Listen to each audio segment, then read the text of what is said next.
네, 안녕하세요. 밀리핑입니다.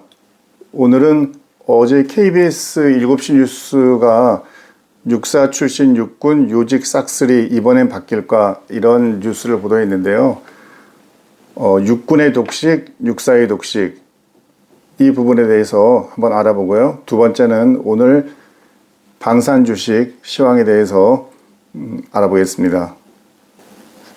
그 방송이 보도한 내용은 우리 군에서 6회 공군 해병대가 있는데 육군이 그 핵심적인 지위를 다 차지하고 있다. 그러니까 육군 중심이다. 보통 국방부를 육방부라고 하잖아요. 근데 그런 육방부도 들여다보니까 처음부터 육사 출신들이 장악하고 있다. 근데 이러한 것들이 12.3 비상계엄 이후에 또 지난번 사성장군 7명을 동시 교체하는 인사에서도 반영되지 않았고 여전히 육사 중심의, 육군 중심의 체제가 유지되고 있다. 그래서 이것이 내년 6월까지 국방부에서 준비하고 있는 국방개혁안에 반영이 돼서 앞으로는 달라질 것이다. 이제 그런 내용을 보도하고 있습니다. 자, 그러면 우리 군이 육군 중심이다, 육사 중심이다 하는 이 두 가지 사실은 사실과 다를까요? 사실일까요? 사실입니다. 실제 현실은 그렇게 되어 있습니다. 국방부나 합참의 주요 지휘자들, 또 그 국방부 국직부대들도 보면 주요 지휘자들을 육군이 차지하고 있는 게 현실이고, 또 그 차지하고 있는 지휘자들의 상당수는 육사 출신인 것도 사실입니다. 이런 그 차지하고 있는 비율이나 이런 수는 뭐 정확히 이제 짚고 있는 것인데, 이제 그렇다면 왜 이러한 숫자와 왜 이런 수치가 나오는지 이제 그런 것들을 사실 들여다봐야 되죠. 2025년 현재 운용되는 병력은 45만 명이라고 하지 않습니까? 그런 45만 명 중에서 해군 7만 명, 그다음에 공군 한 7만 명, 그다음에 육군이 그런 거 나머지가 되겠죠. 그럼 거의 약 한 30여만 명이 이제 육군이 됩니다. 그런 30만여 명의 육군과 그다음에 7만여 명의 해군, 물론 이 안에는 해병대가 포함되어 있고요. 그다음에 공군 7만여 명인데 기본적으로 숫자 자체가 너무 차이가 나기 때문에 이게 산술적 균형을 맞추기가 어렵습니다. 과거에는 그 국방개혁, 지난번 대통령 때는 그러니까 8대 1대 1의 병력 구조였거든요. 그러니까 육군이 8, 해공군이 1, 1이었는데 이것이 이제 그동안 육군이 여러 가지 이유로 인해서 병력을 감축하다 보니까 지금은 거의 뭐 6대 2대 2 정도까지 내려온 것 같습니다. 그만큼 육군 중심의 병력 구조는 많이 내려왔다고 볼 수가 있는 거죠. 그러니까 과거처럼 육군이 압도적인 다수를 차지하던 그 시대와는 조금 좀 많이 달라졌죠. 그러면 육군의 입장에서 그럼 육군의 육사 출신은 어느 정도냐? 사실 대령이나 장군 진급할 때 보면 육사 출신이 압도적으로 많은 것도 사실입니다. 그래서 왜 육사가 많이 가야 되냐라는 거에 대해서 뭐 여러 가지 논박이 있죠. 뭐 물론 저도 육사를 나왔지만 육사의 입장에서는 일단 뭐 육사가 우수하니까 많이 간 거 아니냐라고 이제 이야기할 수가 있는 것이고, 다음 뭐 ROTC나 3사 입장에서는 아니 육사가 능력이 없음에도 불구하고 그냥 육사라는 이유 하나만으로 진급을 한다. 이제 이런 불만이 있는데 결과적으로 나타난 숫자상으로 보게 되면 육사가 거의 대부분의 포션을 가지고 있기 때문에 학군이나 뭐 3사나 학사 이런 쪽에서는 매우 불편할 것은 분명해 보입니다.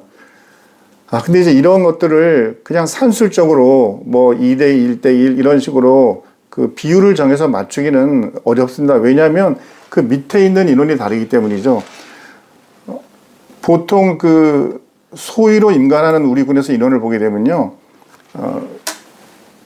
올해 2025년 기준으로 육사는 약 220여 명이 졸업을 했고, 학군, ROTC는 2,700여 명이 임관을 했고, 3사는 약 370여 명, 학사와 간부사관이 약 400여 명이 소위로 임관했습니다. 그러니까 이 소위들이, 올해 임관한 소위들이 약 한 20년 이상 지나게 되면 대령 장군을 차지하게 되는데, 이때 이 숫자의 비율이 임관할 때 이 비율이 그대로 유지되지는 않죠. 왜냐하면 ROT 착군 같은 경우는 대부분 단기 근무만 하고 전역하는 인원이 대부분이기 때문에 요 임관하는 숫자만 가지고 나중에 예를 들어 장군이 됐던 비율을 따져가지고 이것이 맞다 틀리다라고 할 수는 없는 거죠.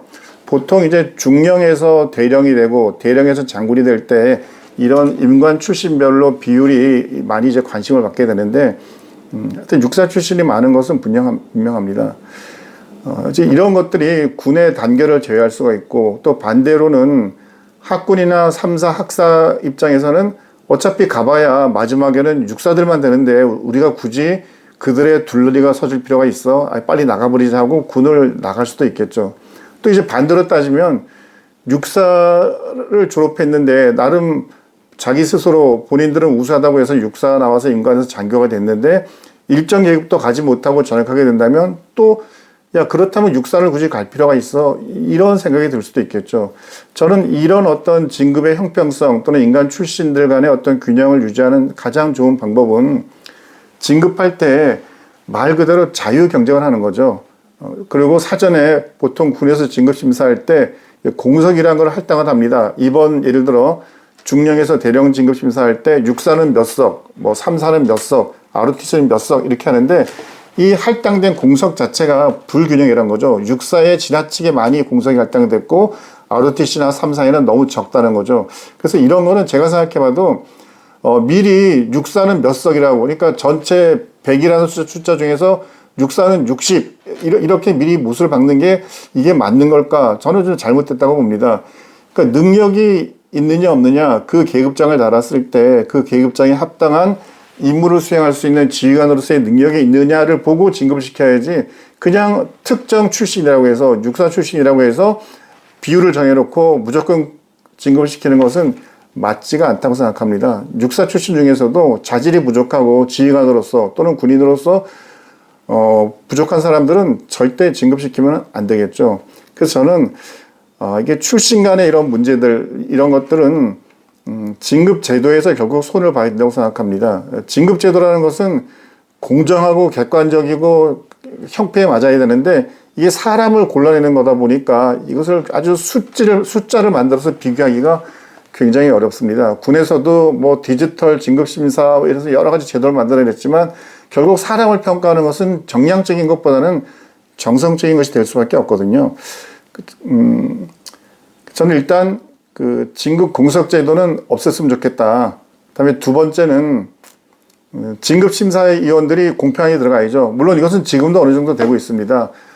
진급 심사위원을 들어가는데 특정 출신이 많이 들어가게 되면 아무래도 그 출신에 있는 사람들이 유리할 가능성이 있기 때문에 그런 오해를 없애기 위해서는 진급 심사위원을 선발해서 진급 심사를 할 때에도 심사위원들도 뭔가 균형에 맞도록 숫자상으로든 임관 출신 상이든 균형이 맞도록 하는 게 정말 중요하다고 생각이 됩니다.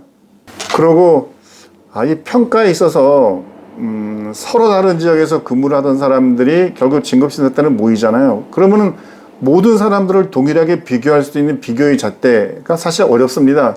최전방에 근무했던 장교와 저후방에 근무했던 장교를 같은 잣대로 비교할 수는 없잖아요. 여기에는 물론 지휘관들의 평정, 그러니까 지휘관들이 부하를 평가하는 평가가 있게 되는데 이 평가도 내 상급자가 예를 들어 육사라고 하면 그 육사 출신 부하들을 더 후하게 점수를 줄 것이 아니냐라는 그런 의심이 있고 또 실제 그런 것들이 덜어 있기도 했습니다. 그래서 가장 비교에 있어서 중요한 것은 지휘관들, 상급자에 의한 부하의 평가, 보통 군대에서 평정이라고 말하는데요. 이 평정을 얼마나 공정하게 할 것인가. 그다음에 두 번째는 누구에게나 공통적으로 적용되는 평가, 그것이 보통 시험이죠, 시험. 그래서 군에서 이런 시험은 보통 대위 때 받는 고등군사과정, 또 소령 때 받는 그 대학과정, 보통 이제 육군 같으면 육군대학과정인데요. 이 두 과정은 군 생활을 오래 하려고 하는 사람들은 누구나 여기를 거쳐가야 되기 때문에 여기에 성적이 매우 중요합니다. 그러니까 대위 때 고등군사관 과정과 소령 때 육군대학 과정에서 성적을 매우 우수하게 받으면 이런 사람은 진급하는 데 굉장히 유리한 고지를 선점하게 되는 겁니다. 왜냐하면 이거는 누구나 가는 거기 때문에 비교의 잣대에서 서로 비교하기에 가장 용이한 방법이거든요. 근데 이렇게 아무리 제도를 만든다고 해도 진급되는 사람보다는 진급이 안 되는 사람이 많기 때문에 불만은 쌓여갈 수밖에 없습니다. 저는 그래서 이러한 불만을 없애기 위한 가장 그 첫 출발점은 진급을 하지 않아도 내가 군인으로서 자부심 가지고 또는 가족들의 생계를 책임지며 또는 자기 스스로도 능력에 대한 보상을 받으며 살아갈 수 있는 그러한 제도가 만들어지는 게 꼭 필요하다고 생각합니다.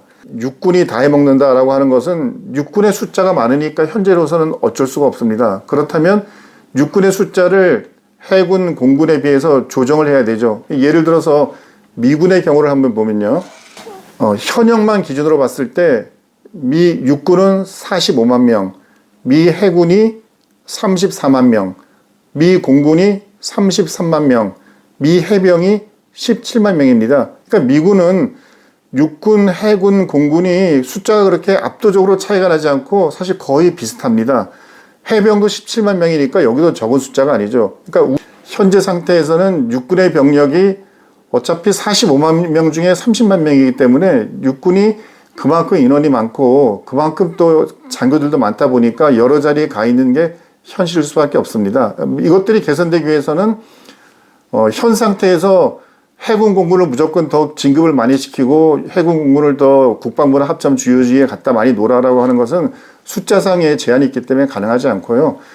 육군의 숫자를 보다 합리적으로 그 강한 군으로 하지만 전투할 수 있는 군으로 만들기 위해서 그 허수를 좀 빼는 수준에서 숫자를 줄이면서 해군과 공군은 어느 정도 숫자를 늘리고 이런 그 수적인 균형이 선제적으로 이루어져야지만 육군이 독식한다는 국방부가 아니고 육방부라는 이런 그 비난의 논점은 사라질 수 있다고 보고요.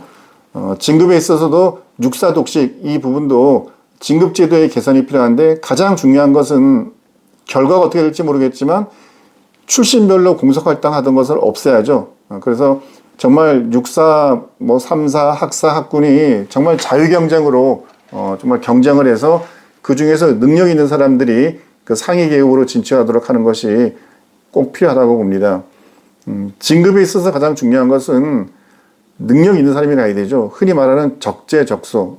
최근 한 일간지에 군사 전문가로 알려진 분께서 어디론가 사라진 국방개혁이라는 이제 칼럼을 쓰셨는데요. 그 칼럼의 내용은 국방개혁이 사라졌다는 것의 그 핵심 포인트로 이야기한 것이 여전히 육사 출신이 많다는 거죠. 그러니까 이재명 대통령, 안규백 장관 시대에 들어와서 뭔가 육사 출신들을 다 쳐내고 새로운 뭔가를 할 줄 알았는데 막상 보니까 여전히 육사 출신들이 대부분이다. 그렇기 때문에 개혁이 사라져버렸다라고 이야기를 했는데요. 이것은 사실 좀 삼성 장군 이상에 보면 현재는 어쨌든 육사 출신들이 많이 있습니다. 그러니까 갑자기 그 사람들을 다 날려보내고 육사가 아닌 다른 사람들을 갑자기 임명할 수도 없는 거 아니겠습니까? 그리고 육사 출신이라고 해서 무조건 배제할 것이 아니라 그 중에서도 개혁성을 가지고 있고 장군으로서 대장으로서의 리더십을 가지고 있는 사람이라면 당연히 그런 사람들은 임명을 해줘야 되죠. 그래서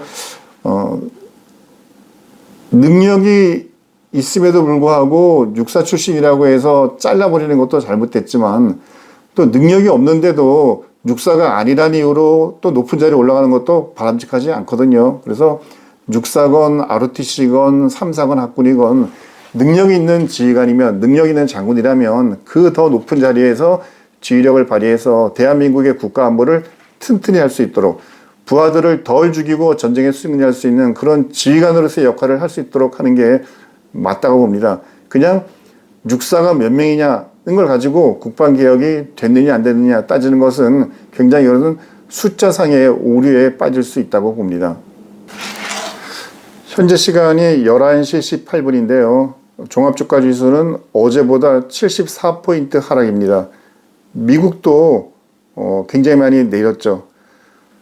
최근 그 미국 연방준비이사회 의장이 미국의 주가가 고평가돼 있다라고 언급을 한 이후에 미국의 대형주들이 좀 하락세를 맞이하고 있는데요. 오늘은 방산주들도 대부분 하락하고 있습니다.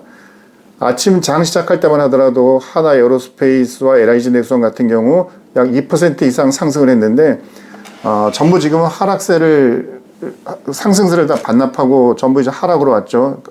현재 시간이 11시 19분인데요. 제가 보고 있는 10가지 종목 중에서 9개 종목이 하락하고 있습니다.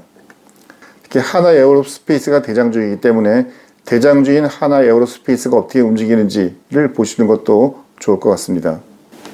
이상 오늘의 밀리핑 여기서 마치겠습니다. 감사합니다.